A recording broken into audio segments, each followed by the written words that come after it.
Hi everyone, welcome to our channel. ఈరోజు మనతో పాటు సీనియర్ జర్నలిస్ట్ దాము బాలాజీ గారు ఉన్నారు. ఆయనతో మాట్లాడదాం. నమస్తే సార్. నమస్తే. సో కవిత గారిని సిబిఐ కస్టడీలో తీసుకుందని విన్నాము. ఎలాంటి ప్రశ్నలు వేసింది సార్? ఆవిడ ఎలాంటి సంబంధాన్ని ఇచ్చింది మీ మాటల్లో? కవితకు షాకుల మీద షాకులు తగులుతూనే ఉన్నాయి. ఆమెను 15వ తేదీ నుంచి అరెస్ట్ చేసిన తర్వాత ఆమె ఎక్స్పెక్ట్ చేసి ఉండకపోవచ్చు, త్వరగానే బయటకు వస్తామని బిగినింగ్లో అనుకొని ఉండొచ్చు. ఎందుకంటే వాళ్ళ దగ్గర ఏమీ ఆధారాలు లేవని ఆమె నమ్మి ఉండొచ్చు. కానీ వాళ్ళంతా ఈజీగా లేవు. రెండు ఆర్గనైజేషన్స్, దేశంలోనే అత్యున్నతమైన రెండు ఆర్గనైజేషన్స్ ఈ స్కామ్ని విచారిస్తున్నాయి. ఒకటి CBI, central bureau of investigation, రెండు ఈడీ.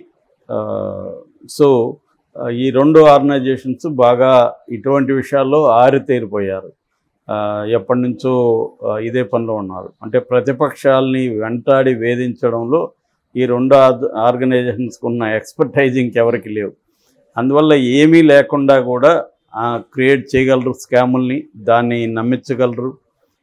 కోర్టులో తేలవు. కోర్టులో ఎందుకంటే ప్రూవ్ చేయాలి. కోర్టులోకి వదిలేసరికి వేరే వ్యవహారం అయిపోతుంది. అందుకని ఇప్పటి వరకు 1% కూడా, అంటే 0.42% ఈ కేసుల్లో కన్విక్షన్ రేట్ ఉందన్నమాట. కన్విక్షన్ రేటు 1% కూడా లేదు. దానికి కారణం ఏంటంటే ఇవన్నీ కోర్టులో నిలవు. కానీ ఇండియాలో ఏంటంటే ప్రాసెస్ ఇస్ ద పనిష్మెంట్. ఈ మొత్తం ప్రాసెస్సే నీకు పడే శిక్ష.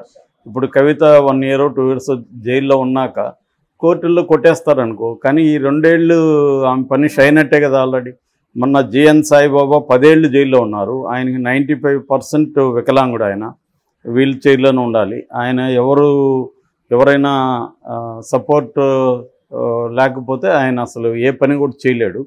అలాంటి ఆయన్ని 10 ఏళ్ళు పెట్టారు జైల్లో. 10 ఏళ్ళ తర్వాత నిర్దోషి ఉన్నారు. ఈ 10 ఏళ్ళు మరి ఎవరివ్వాలి ఆయనకి?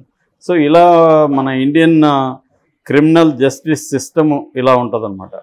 సో అందుకని ప్రత్యర్థులని ప్రతి పార్టీ కూడా వేధిస్తుంది. గతంలో కాంగ్రెస్ వేధించింది, ఇందిరాగాంధీ చాలామందిని వేధించింది, అప్పట్లో సిబిఐని వాళ్ళు అలాగే వేధిస్తూ వచ్చారు. ఇప్పుడు మోడీ దాన్ని మరింత ఎఫెక్టివ్గా చేస్తున్నాడు, మరింత ఆర్గనైజ్డ్గా మరింత ఎఫెక్టివ్గా చేస్తున్నాడు. అంటే ఫోర్స్ చేయడం, నువ్వు నా వైపు వచ్చేస్తే నీ మీద కేసులు ఉండవు, నాకు యాంటీగా ఉంటే మాత్రం నీ మీద కేసులు ఉంటాయి అనేది క్లియర్గా అందరికి వెళ్ళిపోయింది సిగ్నల్గా. సో ఎవరైనా మోడీకి వ్యతిరేకంగా పోరాడాలంటే వాళ్ళు జైలుకి పోవడానికి కూడా రెడీగా ఉండాలి. ఒకసారి మోడీకి వ్యతిరేకంగా లేకపోయినా కూడా జైలుకి వెళ్ళాలి. ఎందుకంటే వాళ్ళు డిసైడ్ అవుతారు, నిన్ను తక్కేస్తే మాకు ఇబ్బంది ఉండదని. అట్లాగా ఆ దీంట్లో కవిత ఇప్పుడు ఇరుక్కున్నది. దాన్ని రకరకాల కారణాలు ఉన్నాయి. Subjective and objective reasons. అంటే కేసీఆర్ రాజకీయ వ్యూహం తప్పు అయింది, సో దానివల్ల కూడా ఆయన ఇరుక్కున్నాడు. కవిత దానివల్ల కూడా ఇరుక్కునింది. అట్లాగే మోడీ ప్రయారిటీస్ తెలంగాణలో చేంజ్ అయినాయి. తెలంగాణలో కాకుండా దేశంలో కేజ్రీవాల్ అవసరం కాబట్టి కేజ్రీవాల్ కోసం ఈమెను అరెస్ట్ చేయాలన్న పరిస్థితి కూడా మోడీ ప్రభుత్వానికి వచ్చింది. అంటే రెండు కోయిన్సైడ్ అయినాయి. ఇటు తెలంగాణలో ప్రయారిటీ మారింది, అటు కేజ్రీవాల్ని అరెస్ట్ చేయాలంటే మిగిలి ఉండేది, బయట ఉండేది కవిత ఒకటే. కవితను అరెస్ట్ చేయకుండా కేజ్రీవాల్ని అరెస్ట్ చేస్తే విమర్శలు ఎక్కువ ఉంటాయి. ఇప్పుడు కవితను కూడా అరెస్ట్ చేస్తే మేమేం చేయలేము, చట్టం పని తను చేసుకొని వెళ్తుంది అని చెప్పచ్చు. అందరినీ అరెస్ట్ చేశాం కదా. అందుకనే దీంట్లో ముందు నుంచి చూస్తే మనం ఇటు వైసీపీకి సంబంధించిన విజయసాయిరెడ్డి వాళ్ళ అల్లుడు, వాళ్ళ తమ్ముడు శరత్ చంద్రారెడ్డి, అరవిందో ఫార్మా, అట్లాగే వైసీపీ ఎంపీ మాగుంట శ్రీనివాసరెడ్డి, వాళ్ళ అబ్బాయి మాగుంట రాఘవరెడ్డి. అంటే వైసీపీ వాళ్ళు దీంట్లో ఉన్నారు, ఆప్ వాళ్ళు ఉన్నారు, ఇటు బీఆర్ఎస్ ఉంది. అంటే మేము నిష్పక్షపాతంగా చేస్తున్నామని చెప్పుకోవడానికి సరిపోయే మెకానిజాన్ని వాళ్ళు ముందుగానే ప్లాన్ చేసుకున్నట్టు కనపడుతుంది.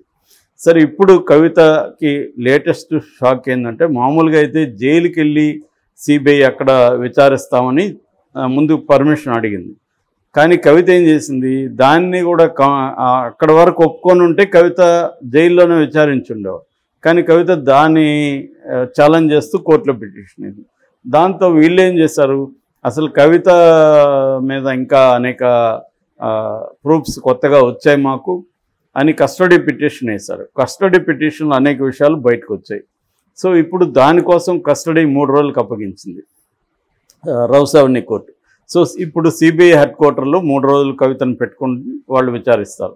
నాకు తెలిసి మళ్ళీ ఎక్స్టెండ్ కూడా అవుతుంది, ఎందుకంటే 3 రోజులు సరిపోలేదు, కవిత మేము అడిగినా చెప్పట్లేదు, మాకు ఇంకొన్ని రోజులు టైం కావాలి అని అడుగుతారు, కోర్టు ఇస్తుంది. అలాగా కవిత ఒక 10 రోజులు ఉన్నా కూడా సిబిఐ కస్టడీలో ఆశ్చర్యపోనక్కర్లేదు. సో లేదా ఈ మధ్యలో ఇంకోనో కూడా అరెస్ట్ చేయొచ్చు దీంట్లో ఇన్వాల్వ్ అయి ఉండాలని, వాళ్ళు ఆ కొత్త వెలుగులో మళ్ళీ కవితను విచారించాలని చెప్పొచ్చు. ఏదేమైనా ఇంకా కూడా ఎక్స్టెండ్ అయ్యే అవకాశం. ఎక్స్టెండ్ అయినా అవ్వకపోయినా పెద్ద ఫరక్ ఏం లేదు, ఎందుకంటే ఆమె ఆల్రెడీ జైల్లో ఉంది కాబట్టి ఆమె ఎక్కడికి పారిపోయే పరిస్థితి కూడా లేదు. సో ఇప్పుడు వాళ్ళు ఒక న్యూస్ బయటకు వచ్చింది, అదేంటంటే కవిత మొత్తం చెప్పేస్తుంది, అక్కడ అప్రూవర్గా మారిపోతుంది అన్న కూడా న్యూస్ వస్తుంది. సో ఒకవేళ చెప్తే ఆమె ఏం చెప్పే అవకాశం ఉందనేది కానీ చూస్తే మనకి అసలు ఆమెను ఏం అడుగుతారు అనేది మనం ముందుగా చెప్పుకోవచ్చు. ఏం అడుగుతారు అనే దానికి మన దగ్గర ప్రూఫ్ ఏంటంటే కస్టడీ రిపోర్ట్, సిబిఐ కస్టడీ రిపోర్ట్లో ఏం చెప్పింది. సిబిఐ కస్టడీ రిపోర్ట్లో కొన్ని కొత్త విషయాలు కవిత మీద చెప్పింది. అదేంటంటే అరబిందో ఫార్మా శరత్ చంద్రారెడ్డికి అక్కడ 5 జోన్లు ఇప్పించింది. అక్కడ 32 జోన్ల మద్యం దుకాణాలు ఉంటాయన్నమాట. యాక్చువల్గా అదేంటంటే 2021-22కి ఢిల్లీలో లిక్కర్ పాలసీని, కొత్త లిక్కర్ పాలసీని ప్రవేశపెట్టారు. అంతవరకు గవర్నమెంటే అవుట్లెట్స్ని అమ్మేదన్నమాట, రీటైల్ అవుట్లెట్స్ని. దాన్ని ప్రైవేటైజ్ చేయాలనేది అనుకున్నారు. దానికి 12,000 కోట్ల ఆదాయం టార్గెట్గా పెట్టుకున్నారు. సో ఇక్కడ వీళ్ళ ఆరోపణ ఏమిందంటే ఈడీ అండ్ సిబిఐ ఈ లిక్కర్ పాలసీని మొత్తం డిజైన్ చేసింది, దీన్ని మొత్తంగా తనకు అనుకూలంగా ఆర్గనైజ్ చేసింది కవితనే కింగ్ పిన్. సో కవిత ఏం చేసిందంటే ఒక పక్క మాగుంట శ్రీనివాసులు రెడ్డికి సంబంధించిన ఇండో స్పిరిట్ కంపెనీని రంగంలోకి దించింది. మరోపక్క అరబిందో ఫార్మా శరత్ చంద్రారెడ్డి రంగంలోకి దించింది. శరత్ చంద్రారెడ్డికి 5 జోన్లు ఇప్పించింది. ఢిల్లీలో 32 జోన్లు వస్తుంటాయి, అందులో 5 జోన్లు ఇప్పించింది. సో మొత్తం కలిపి దాదాపు 800 చిల్లర 39 ఎన్నో ఉన్నాయి షాపులు.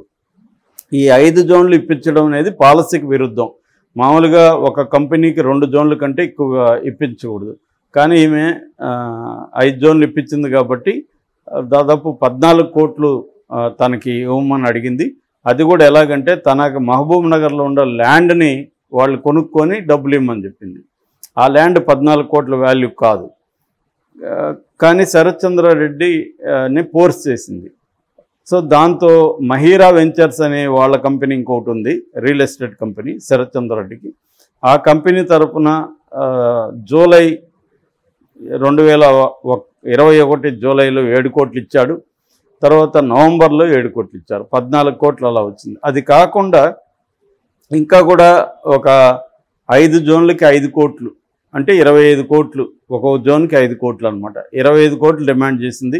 నువ్వు కానీ ఇకపోతే తెలంగాణలో నీ వ్యాపారాలు జరగవని కూడా శరత్ చంద్రారెడ్డిని బెదిరించింది. అట్లాగే ఢిల్లీలో కూడా నువ్వు వ్యాపారం చేసుకోలేవు, ఎందుకంటే ఆపు మా కంట్రోల్లో ఉంది అని కూడా ఆయన్ని బెదిరించిందని ఆయన వాంగ్మూలం ఇచ్చాడు ఎవరికి, సిబిఐకి. సో ఈ వాంగ్మూలాన్ని ఇప్పుడు కోర్టు ముందు ప్రవేశపెట్టారు. సో ఇలా ఇచ్చాడు కాబట్టి ఈమె ఇన్వాల్వ్మెంట్ క్లియర్గా ఉంది అనేది. అట్లాగే మాగుంటకు చెందిన ఇండో స్పిరిట్కి కూడా దీంట్లో ఇచ్చింది కాబట్టి, సో దాంట్లో మాగుంట వాళ్ళు 50 కోట్లు మాగుంట వాళ్ళ దగ్గర నుంచి ఈమె తీసుకుందని, అట్లాగే దానికి బదులుగా మాగుంట వాళ్ళకి వీళ్ళు ఇచ్చారు కాబట్టి 32.5% వాటా హోల్సేల్ బిజినెస్లో ఈమె బినామీ అరుణ్ రామచంద్ర పిల్లై అతని పేరు, అతను బినామీ. అతను కూడా అరుణ్ రామచంద్ర పిల్లై కూడా అప్రూవర్గా మారి ఇవన్నీ నిజమే, కవితనే ఇదంతా చేసింది అని అతను కూడా ఒప్పుకున్నాడు. ఇదంతా డీల్ చేసింది ఎవరంటే ఆపు తరపున విజయ్ నాయర్ అనే ఒక వ్యక్తి. అతను ఎవరంటే ఆపు కమ్యూనికేషన్స్ ఇన్ఛార్జ్ అనమాట. అతన్ని అప్పగించాడు ఎవరు, కేజ్రీవాల్ కవితకి, ఇతను చూస్తాడు ఈ వ్యవహారాలని. సో అట్లాగే దీంట్లో ఒక ఫ్రెంచ్ కంపెనీ కూడా ఉంది, ఫెర్నాల్డ్ రికార్డ్ అని ఫ్రెంచ్ ఇండియా కంపెనీ అనమాట. సో ఆ కంపెనీ కూడా దీంట్లో ఇన్వాల్వ్ అయింది. సో ఈ విధంగా గోరంట్ల బుచ్చిబాబు దగ్గర ఆ ఫోన్లో దొరికిన డేటా కూడా ఈ కవిత రోల్ ఉందని చెప్తుంది. అంటే వాట్సాప్ చాటింగ్, ఆయన దగ్గర ఉన్న డేటా. ఎందుకంటే ఒకప్పుడు బుచ్చిబాబు ఈమెకు చార్టర్డ్ అకౌంటెంట్గా ఉండేవాడు. తర్వాత ఈ పాలసీని మొత్తాన్ని రూపొందించింది బుచ్చిబాబు అని చెప్తున్నారు. సో ఇలాగ కవిత క్లియర్గా ఈమె మొత్తం ఆర్గనైజ్ చేసింది. దానికి సంబంధించిన డబ్బులు కూడా ఈమెకి ముట్టినాయి. అవి ఎలా ముట్టాయి, ఏ ఏ రూపాల్లో వచ్చాయి. ఫర్ ఎగ్జాంపుల్ ఈమె జాగృతి సంస్థ ఒకటి ఉంది. అదేంటంటే స్కిల్ డెవలప్మెంట్ సంస్థ, ఎన్జిఓ. ఆ సంస్థకి సిఎస్ఆర్ తరఫున శరత్ చంద్రారెడ్డి కూడా 80 లక్షలు ఇచ్చాడు. దానికి సంబంధించిన రిసీట్స్ కూడా ఉన్నాయనేది కూడా వీళ్ళు చెప్తున్నారు. అంటే శరత్ చంద్రారెడ్డి, మాగుంట శ్రీనివాసులు రెడ్డి వాళ్ళ కొడుకు రాఘవరెడ్డి, వీళ్ళందరూ ఎలా ఇన్వాల్వ్ అయ్యారనేది డాక్యుమెంటల్ ఎవిడెన్స్ సిబిఐ ప్రవేశపెట్టింది. ఇది కొద్దిగా ఇబ్బంది కవితకి. ఎందుకంటే ప్రైమా ఫేసి ఎవిడెన్స్ స్ట్రాంగ్గా ఉన్నప్పుడు బెయిల్ అనేది ఇవ్వరు. అందులో పిఎంఎల్ఏ చట్టం చాలా టఫ్గా ఉంటుంది, prevention of money laundering act. అందువల్ల నాకు తెలిసి 1-2 ఇయర్స్ బెయిల్ రాకపోతే కూడా ఆశ్చర్యపడాల్సిన అవసరం లేదు. అన్లెస్ 2 కండిషన్లు నిన్న చెప్పాను. కవిత అప్రూవర్గా మారి కేజ్రీవాల్ని ఇరికించడం, లేదా కేసీఆర్ మోడీతో సయోధ్యలోకి పోవడానికి మోడీ ఒప్పుకోవడం. సో ఈ 2 కండిషన్లు నెరవేరితే కానీ కవిత బయటికి రాదు.